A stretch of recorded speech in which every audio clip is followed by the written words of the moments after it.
Welcome to Bird Camp Radio, where the coveys rise from the high pines, marsh valleys, sagebrush seas, and the shelf rock ledges. Here at camp, the fire's always glowing, the dogs are never far, and the stories of birds, wild places, and the upland life are just beginning. This is Bird Camp Radio. Before we get into today's episode, I want to thank a company Rachel and I personally trust, Pet Commute. We have worked with them several times ourselves, and I can tell you firsthand, they are reliable, safe, punctual, and they give frequent transport updates. That peace of mind matters, especially when it's your dog. If you're a breeder, buyer, trainer, running field dog trials, traveling to a hunt, or honestly just need to get a pet somewhere safely, Pet Commute is a perfect fit for bird dog folks. They offer free transportation quotes, and make sure to mention Bird Camp Radio to get 10% off your pet's travel. Check the link in the show notes, our social media bios, or the comments. I highly recommend them.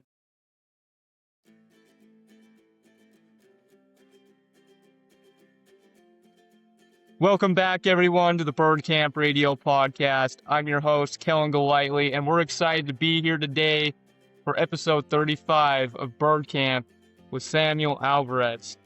Everyone, we're really excited to have him on today, and he sent in his bio just a little bit earlier, and I'm going to read that for us real quick.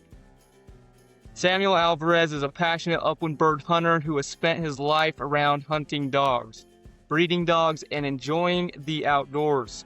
He primarily hunts upland game birds alongside his father, son, and close friends. While he has participated in field trials with his dogs over the years, his true passion is spending time in the field with family and friends, chasing birds behind his dogs. In addition to upland hunting, Samuel also enjoys big game hunting, but bird hunting remains at the heart of his outdoor lifestyle.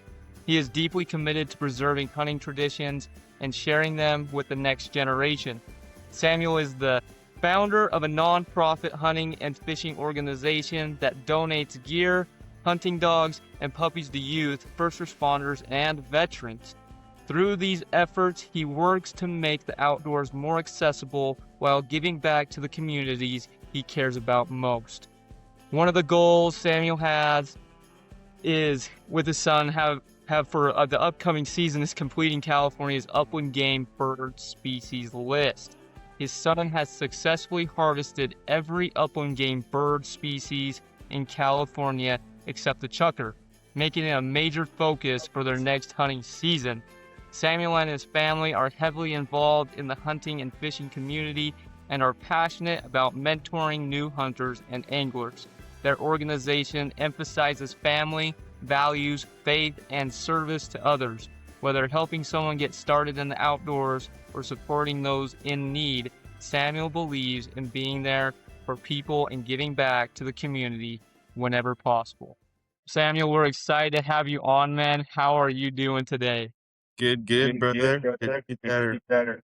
Hey, this is great. That is one great bio, and I am excited to be able to dig into it with you today and kind of get to know more about your nonprofit organization, what you do within upland game hunting. And like you said, being a family man is a huge thing. Like you said, first and foremost. So I'm excited to get into this. But before we dig in too deep, I want to play the quick game of rapid fire around the campfire game with you. If you don't have any questions on how it works, we'll just get right into it. Yeah, I'm a big fan, dude. I've heard a couple of episodes where kind of got the idea. Hey, I love it, man. I love the support. And for the people that don't know, this happened like yesterday. We had a cancellation, and Samuel here, he's just like, yeah, man, I'll hop on for an episode. So we're grateful to have him on here with short notice. And I mean, like I said, he's got quite the bio to talk about. So we're excited to have you on and dig into it. But if you're ready, man, we'll play the quick game and then we'll get into it. Yeah. All right. Here we go. Favorite bird to hunt? Quail. Favorite shotgun gauge? 12. Morning or evening hunts? Evening. Favorite dog breed? GSP. Game bag or vest? Game bag. Favorite state to hunt? California. Solo or with friends? Friend. Public or private land? Public. Dream hunting destination? Mexico. Limit or memories? Memories. Oh, there we go, man. That seems like that's a good score. We'll release that at the end of the podcast, but that's looking pretty good. I think that's going to mix some things up a bit. Yeah. There we go. That's what we like. No, man, we're like I said, and for the people that don't know, and I mean, just a reminder for everybody who has been listening to the podcast, um, we really like to emphasize and focus on the bios of each one of our guests. We like to get to know them, what they do within the upland game community, and why they continue to follow in the passion and help other generations to come so that they're able to enjoy it as well. And I mean, that's really what's important at the end of the day is being able to carry those traditions and pass them on. Like you said with your son, what a great opportunity there. But Yeah. kind of starting where it all began for you, man. Where did upland game hunting start? I mean, are you from California? Yep. You are our first Californian on the podcast. So this is exciting. I like to dig into this. Yeah, that's awesome, dude. No, I love it. So how did you get into upland game? Where did it all begin for you? I grew up like shooting, hunting with my dad. My dad was like a big time pig hunter. So he bred McNabs when I was a kid. So I grew up with like big dogs and stuff. And he'd always take me out of like hunting jackrabbits and stuff. And if there's quail or chuck or wherever we were, we'd get on those. But I got my first bird dog, which was Brittany Spaniel. My dad had these friends, and they'd spend big money on dogs, and if they didn't like it, they'd get rid of them. And they asked if I wanted Brittany. They said she did not very well. She ended up being one of the best bird dogs I've ever. Um, and she kind of started my path to the upland game bird hunting I did. It was just she was just a really really good dog, dude. Absolutely changed my perspective on hunting big or upland birds. So that's what started my journey to the upland game bird hunting. Man, I love to hear that, man. Kind of start as a youngster, being able to have those dogs come up too, and being able to be around dogs your whole life. That's a great thing. Um, so when it comes to California, what area are you in? I mean, California is huge, so Yeah. I don't know what the upland game hunting is like in California. Yeah, so where I'm at, I hunt uh valley, gambles, and mountain quail, anywhere from like 45 minutes, 15 minutes away from my house. And then on the other side, I hunt like chukar and valley quail, maybe 15, 20 minutes to the other side of. So I kind of live in a good area up game bird, but you can hunt all around California, dude, for everything. I mean, some of the best trucker hunting I've done is in California. I shot maybe 2 years ago on Thanksgiving morning. I shot a California six pack, a limit trucker in 45 minutes. Wow, that is amazing, man. Yeah, That's like unheard of around where I'm at. yeah. We do really good out here. We got our really good spots that we hit. We try not to hit it too much, to dwindle the populations of the birds. So we have. That's awesome. Yeah. So when it comes to like your season, I mean, you got quite a few variety of species that you can hunt over there in California, considering upland game. What is the what does your season look like for all that? So here in Utah, we're like the upland game like season. I mean, within between September 1 and February 15th, we're hunting quite a bit of different species within that time, but that's kind of our time frame. What is it like for you guys? So ours is like our upland game bird season starts at like middle to the end of October, but we hunt deer like beginning of October to like November. So I miss the opening days and everything upland because it's hard to hunt deer out here. So we usually me and my dad, sister, a good buddy of mine, my wife, and this year is actually going to be my son's first year hunting big game. So we put all our time and effort into the big game in October, and then right when we're done with the big game, we're full steam ahead into that right after that. Yeah, and the season is like all at once. So chukar, all the species of quail, and this start like on the same day. So like Wow. once we get into upland, we can hunt whatever we want, pretty much. You know, and then September 1st is dove opener. So we always do the dove opener as a family. Um but yeah, it's September 1st. We usually do opening day here and there, then we're already getting rid of season. But once deer season's over, then all we think about is waterfowl, uh upland game bird.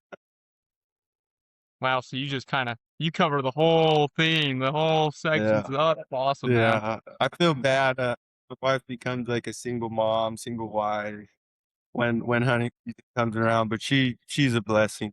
She doesn't complain. She knows how passionate I am about hunting. And around this time, it's nothing but hunting, spending time with my son and my dad out there. My wife hunts too. She's a good shot, but it's either me staying at home with the babies or her. And I think I'm going out. I love it, man. That's awesome. That's great. It's always a good thing to be able to have the support back at home in order to be Yeah. able to enjoy those things. I mean, as well, it's nice that you're able to go out there and spend it with your dad and your son, being able to share those memories too. So that's always worth it in the end. Yeah, my dad, so he can't hike as much and stuff, but I don't really do out of state hunting because my dad had some medical issues back in the day, so he can't really be in a car too long, driving and stuff. So we try to hunt in California as much as we can. And then once my dad calls it quit or whatever, then I'll start venturing off out of state, doing hunts. But for now, the most important thing for me is hunting with my dad. How about it, man? Yeah, that's honestly what matters at the end of the day, being able to have those moments and cherish those moments. Yeah. And and being able to have that, I mean, going into, I mean, you are quite dedicated. You talk about in your bio that you have your own nonprofit organization. That's pretty neat. Let's dig into that a little bit and get to know a little bit more about what you're doing there. Yeah. Yeah. So So I'd say around like 2016, 2015, I started breeding my bird dogs, and I'd always donate at least one puppy from each litter to the youth. And we do like a raffle type situation. And all the parents of the youth would put their kid names in, and we draw from a hat pretty much, and whoever could take that puppy would get a free puppy, AKC registered. And it ended up like having a very good like success with the kids, um, putting the time and effort training their own puppy and getting update pictures and stuff from them and their dogs out in the field. I'd say last year, I really thought like, hey, we've been doing this for years and years. Like, why not make it not a business, but let's go public, you know? And we ended up getting a bunch of sponsors like Mountain Bound. He's like one of our biggest sponsors. That he gives us a bunch of gear and stuff for the kids and for the youth, veterans, first responders, and we outfit them, take them out hunting, donate puppies. But it's just something that me and my dad have always done. We've always taken people out. We've always taught them the right way to do things, conservation, you know, doing things legally. So there's a lot of stuff in this area about poachers and stuff. People taking birds out and not really doing the right thing. Me and my dad have always been about helping others. So we went public. We got a bunch of great guys that sit behind us. We got a great team. Um, and we just love helping people. So we started the nonprofit organization, and we got a lot of donations. We have not received our 501(c)(3) yet, so everything donated to the company has been from kindness people's hearts. Not a tax write-off for anybody. So just then, uh,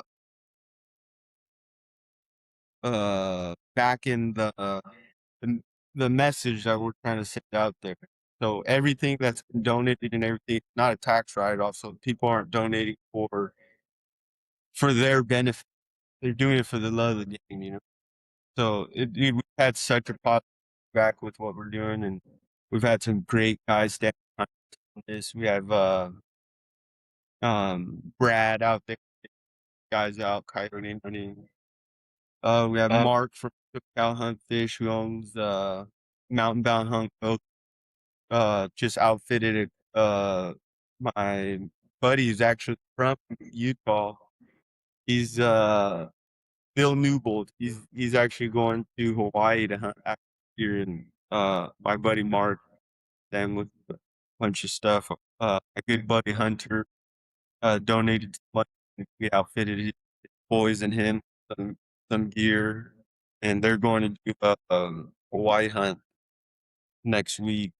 So dude, we've just had such great outcome with it, and I couldn't be more happy that I can't find on creating this nonprofit organization to help others. Wow. That's amazing, man. I mean, you've been running that for a few years now. I mean, Yeah, that's crazy. And that's really what matters the most is that you're giving back to your community and not just the community, but these veterans, um, police officers and then of course the youth. And I mean that's really where it really boils down to what really matters is you're giving back to the community and teaching these kids what truly matters and being able to donate what you're giving. That is amazing, man.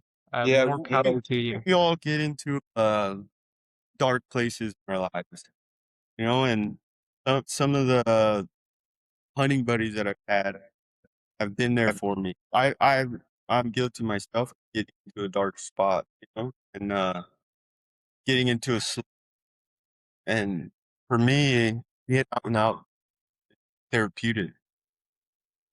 And a lot of my buddies, dude, they receive phone calls. I receive phone calls, from people like, "Hey, I'm just not doing it." Veterans go through it, the work, PTSD and stuff. We we uh we just want to be there for people. We want to be that person that they can call and just be like, "Hey, I need to talk." My dad is a big faith. I'm a big fan of faith, and It's a really good feeling when you can be that person for somebody. Yeah, I completely agree. And honestly, for you, I mean, that's so beneficial, and I feel like that gives back.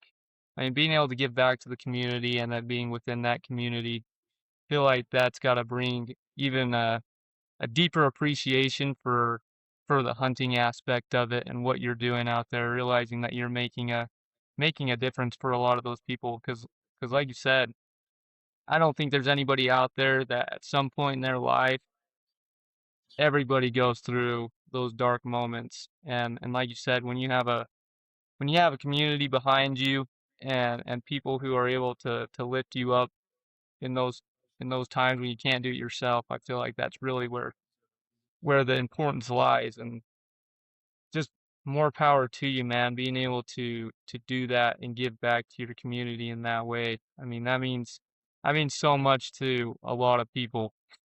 I appreciate it, brother. No, I absolutely love that. And love to be able to share that with others because the upland game community, it may be unique in its own little niche, but there's so many good guys out there who are willing to make a difference. And Yeah. I feel like a lot of that um goes back to the dogs. The dogs make they do make us better in the long run, I feel like. All right, everyone. Quick shout out to our friends at Pet Commute. If you ever tried coordinating dog transport yourself, you know it's not simple. Whether it's a new pup coming home, a finished dog heading to a buyer, a field trial trip, or even, let's be honest, your wife needing her little mutt transported safely, Pet Commute handles it professionally. Rachel and I have personally transported with them, and I can confidently say they are reliable, safe, punctual, and they keep owners updated the entire trip. They offer free quotes, and if you mention Bird Camp Radio, you'll get 10% off your pet's travel. Hit the link in the show notes, comments, or our socials. So, talking to bird dogs, you run GSPs.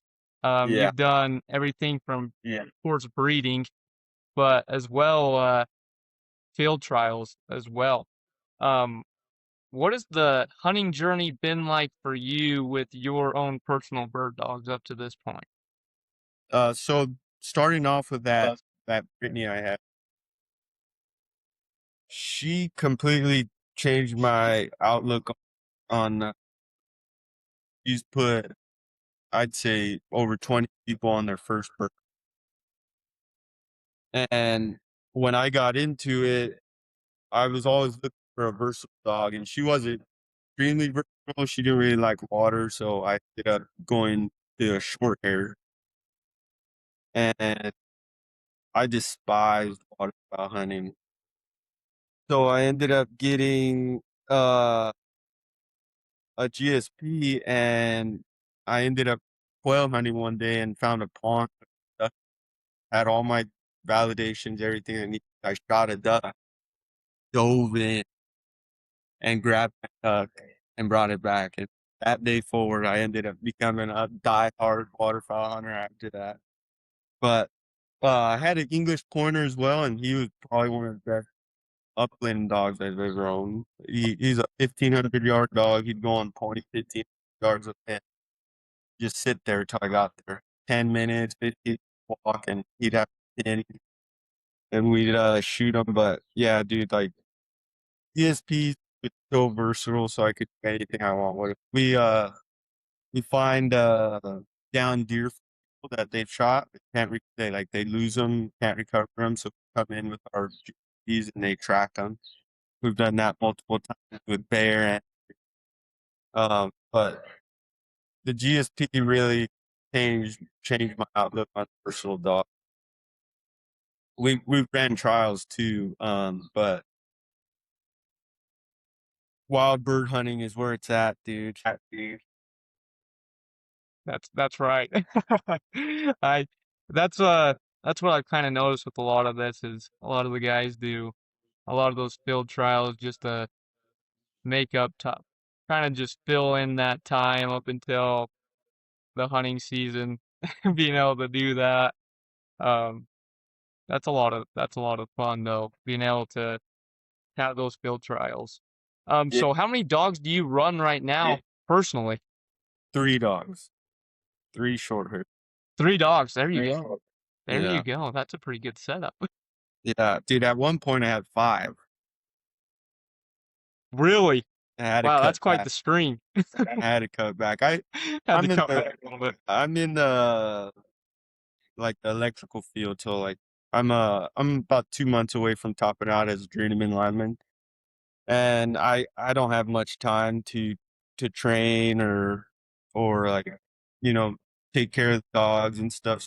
Dad helps me a ton with that, and buddy runs my dogs. James Norton out of Wild Covey Kennels. I've bought several dogs off of him, but he takes my dogs up to the ranch, Highland Hills Ranch up in Oregon.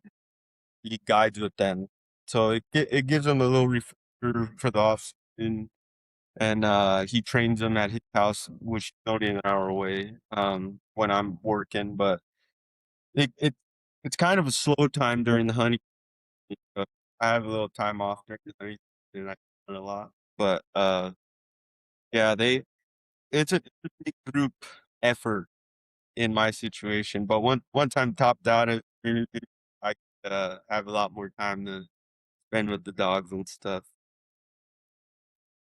That's awesome, man. I Yeah. love to hear it. And now you have the opportunity to share that with your son. It looks like you Yeah. guys had quite the season this past season, and it sounds like you have a lot of expectations for this coming season. Yeah. What's it been like being able to share that with your son and teach him the ways of the upland game tradition? Dude, it's a emotional roller coaster. His first quail, I cried like his first dove, I shed a tear.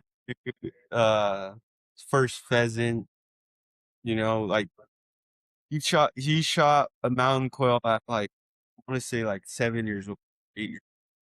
He was young, dude, and it took me 26 years to my quail. Way ahead on what he's doing accomplishment wise.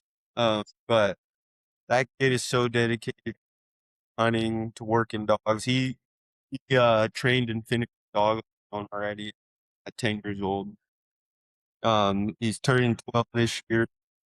Gonna get into big game with him, but he's just as passionate about dogs than anyone I know, dude. And my little boys are too. I have 5 kids, so 2 girls and 3 boys, but every single one of them falling in my footsteps, There you showing, go. That's you a know, good way. yeah, they're showing a lot in working dogs, hunting, fishing. We do a ton of fishing with as a family. No one complains. Everybody's happy to do. Man, that's the life right there, man. That's something I look forward to is being able to share that with my own kids one day. And that's awesome that he's he's already ahead of that. I mean, that's what you want as a parent, I feel like, is Yeah, them to yeah, in the definitely. long run be better than what you had. And it sounds like he's got quite the thing going for him. And then the other ones are just right there, right behind. So that's amazing. Yeah. Dude, he shot everything on with single shot 410. Dude, it's insane. Think about it.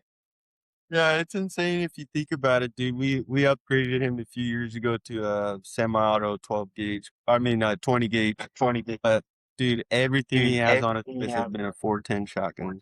Now I'm Wow. amazed. I don't That's know. some skill. That's skill. That takes some work. Yeah, dude. So he's quite the shot. His mama, dude, is raising them good while but they're very respectful to the others. They don't cuss. They're very helpful. They're good kids, dude. That's good, being raised up right. I can tell by Yeah, talking to their dad they got a good yeah. life. I appreciate it too. That's awesome, man. That's amazing being able to do the things that you're doing. raise your family, enjoy your hobbies, and being able to enjoy them as well with your kids and letting them enjoy it too. So one question that I have been asking everybody is, um, with the season coming to a close a few months ago, we're looking into this upcoming season. What are you doing on the off season for birds? What does it look like for you? For me, it's a little different, dude. I work 70, 80 hours sometimes. So I'm jam packed with work. But my buddy James Norton at Wild Covey Kennels, he helps a lot because he works my dog when I'm not home. So they're getting chucker planted chucker, planted quail, and they get worked a lot. And then if they're not there, my kids are with and my dad's with them. But when I'm home, dude, I run dogs. Um, we try to condition them pretty good so when we do get out, season, they're ready to go. But yeah, I work up to it, so I don't have much time to work dogs right now. But I'm almost done. Almost done. We'll have a little bit more time to do some more training. But they're fully finished, dude. We have a new female named Harper out of Wildcat Kennels. She's she's quite the dog to look at when you're hunting, dude. She's only a year and a half, I think, and she has all the traits to be grade A wild bird. That's awesome, man. That's what we like to hear. I mean, that's congratulations to you coming up. I mean, being able to get close to being finished, that's gonna pay off hopefully in the long run. But wow, that's crazy. 70, 80 hours. Woo. Yeah, That's the grind right there. yeah. The trade That's awesome. is the rough trade to get into. It's also one of the best trades. There's a lot of ups and downs, but I have a great crew. Uh, Craig, Will, Bill New. He's a time hunter. I didn't really know how many waterfowl you guys had in Utah until I talked to him. Dude, you guys got some good waterfowl hunting up there, dude. That's true, especially where we're at, up north. It gets pretty good over here. Yeah, dude. He's a big time. Dude. He shot some monster deer, and he's actually one of the very first foremen that I've ever had that like dedicated as I am to hunting. And I like sometimes we get wrapped up talking about hunting and work, and we're like, dude, we got to get back to work. No, but yeah, dude, he's such a good guy, dude, and he's super knowledgeable with hunting, dude. But yeah, he's the one who told me about how good Utah is for hunting, dude. Oh yeah, it Utah. There's not too many complaints where we're at. Yeah, that's one on my I want to go out and do. Well, if you ever come here, we'll meet up and we'll have to take you out to a few of our spots. So Vice get you versa. out here and get you on everything. You ever come out to California, dude? You stay the night at my house. We'll put you on some birds. Sounds good, man. We got a deal. Yeah, yeah, So this has been a lot of fun, man. Getting to know you, your background and what you're doing for your community and your family as well, and just upland game hunting in general. But before we close, I always ask the one same question to every person before we close, and that's, do you have any advice for new upland game hunters or hunters who have been in the tradition, say, for who knows how long? You can answer that however you want. You can answer both ways. Whatever advice you have, we want to hear it. yeah. So I get this question a lot, dude, and I think I have a pretty good answer. But for the guys who've been there a lot, I'd say take your ego away. Teach the guys that are coming in the right way. I some like if you knew me back then, I was probably the worst person you wanted to. It was always about me. the amount of birds I shot, how how filled my bag was, how good my dogs were, and uh, after hunting with my son, it's just been like a whole change of of style of hunter I am. Now it's like sometimes I go out with guys and I need to take my gun with me because it's not about me anymore. It's about these new guys that are trying to get in. That want to experience good hunting. And a lot of the guys that have been, they don't want to take new guys out. They don't want to teach the new guys. And that's the only way we're gonna continue to have these, ethical hunters and stuff. Teach them the right way to do things. These new guys coming in, don't be giving out spots that people take you. And, you know, those are hard-earned spots that they've got that they're taking you out of the kindness of their heart to put you on some good birds, and if you go out, one of your buddies, two of your buddies, they're taking three or four of their buddies, and now you're holding the spot that guy took you is real. It's happened to me plenty of times, dude. So I'm very selective, who I take, and I make sure I tell, hey, I'm taking you to this spot, really good spot, but this stage, not, I'm doing this out of the kindness of my heart. You blow this spot, you're blowing my son's spot, my dad's spot. You know, it it goes both ways. The hunters that have been for a while, you take your ego away a little bit.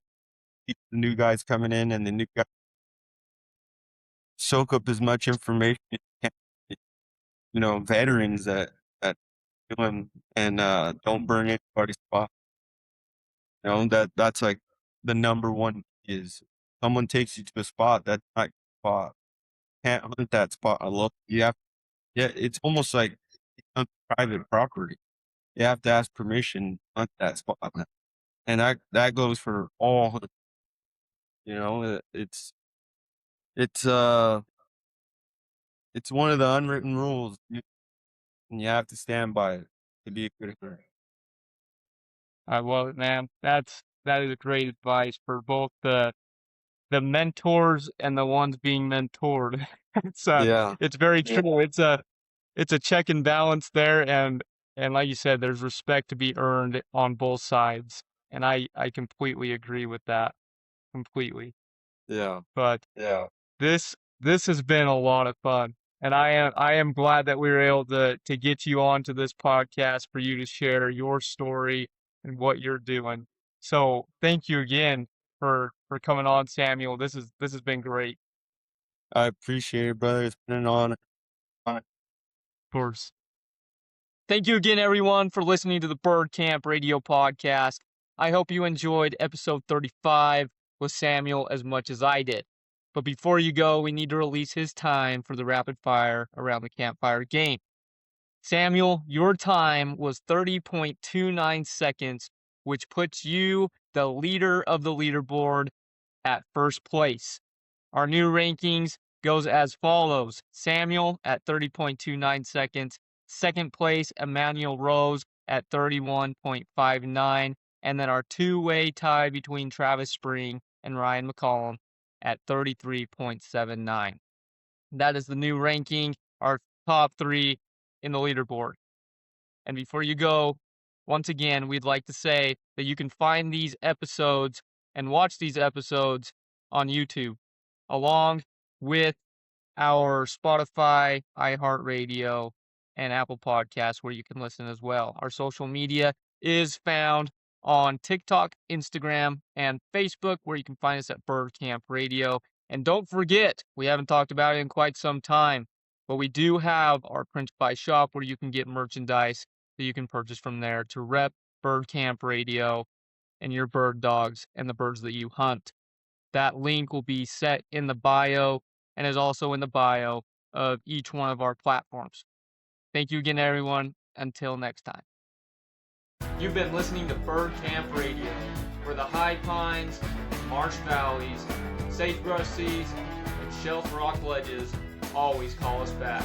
Until next time, keep your dogs close, your shot true, and your campfire stories ready to share. We'll see you back at camp. Don't miss out on the next episode where we'll host our next guest on the podcast. You don't want to miss this one. Thank you.